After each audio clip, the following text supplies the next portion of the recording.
In this lecture, we'll be studying about process control blocks. So first of all, let us see what is this process control block. Let us try to understand what are the uses of this process control block as far as a process is concerned. So it says each process is represented in the operating system by a process control block, abbreviated as PCB, and it is also called a task control block. So process control block is something that we use to represent a particular process in the operating system.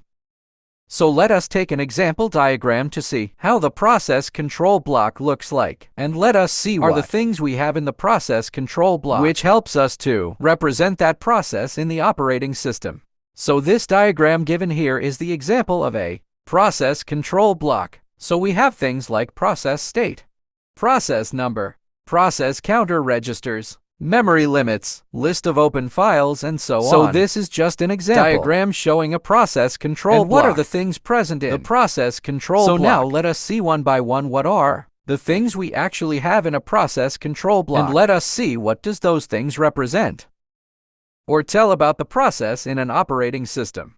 So the first thing that we have is a process ID. So process ID or process number as it is given this example, it shows the unique number or unique idea for particular process. So every process has to be represented by a unique ID, which will identify that process. So this process ID is the unique number or identification that identifies a particular process. And this is one of the things that is present in the process control block, which is used to represent a particular process. Now the next one that we have is process state. So what is process state? Process state tells us the particular state in which a process is at that particular moment. Now in the previous lectures, we studied about process state, and we saw that a process can be in different states, like the new state, running state, waiting state, terminated state, and so on. So this process state will tell in which of those states is the process in at that particular moment. So this is also another thing that is there in the process control block, which will represent a particular process. So the next one that we have is a program counter. So the program counter, it indicates the address of the next instruction that has to be executed for that particular process. Let me explain what this means. Now we already studied that a process is a program in execution. When a program is in execution, at that moment, we call it a process. So when a process is being executed, the lines of instructions or the lines of courts are executed line by line. Now when it is being executed, this program counter tells us the address of the next line of instruction that has to be executed. So we have lines of instructions that are being executed, and at a particular moment, what is the address of the next line that has to be executed? That is given by the program counter.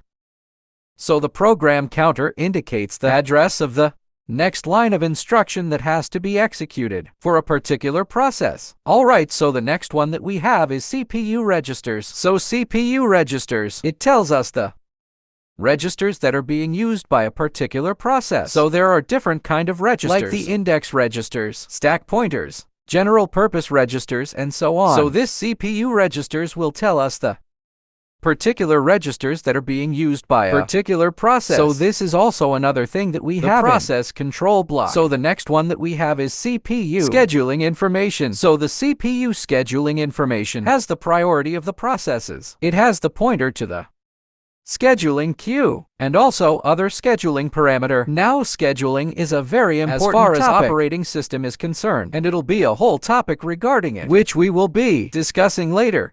But for now, let me give you a brief idea of what scheduling is. So we know that there are many processes that are waiting to be executed. It's not only one process, but there are many processes that are waiting to be executed. So scheduling determines which process has to be executed first, or it determines the order in which the processes has to be executed. There may be processes with higher priority than other processes, so they may have to be executed first. And also, when processes are all waiting in a queue, it has to determine how much time has to be allotted to a particular process. And all those kind of things are determined by the scheduling algorithms. So that is what we mean by scheduling. And so the CPU scheduling information is also stored in the process control block. It is not shown in this example over here, but this is also another thing that we have in the process control block. Now next we have the memory management information. So the memory management information, from the name itself, you must have understood it, represents the memory that is being used by a particular process. So different aspects of the memory,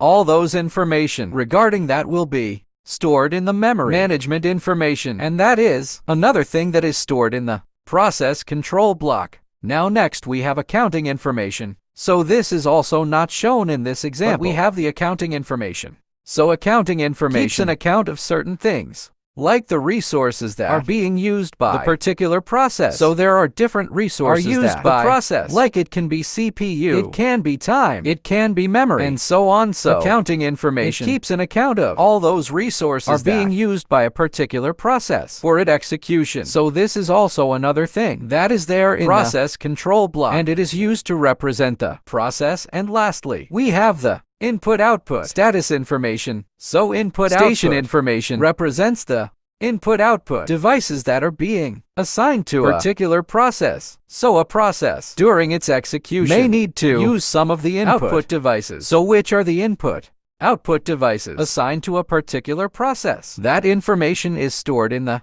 input-output status information, and this is also a part of the process control block. So we see that all these things over here, they can represent a process. They represent the different aspects of a particular process. And all these things together, they are in a block known as the process control block. And hence we see that the process control block is used to the present a particular process in the operating system. So I hope with that process control block is clear to you. Thank you for watching, and see you in the next one.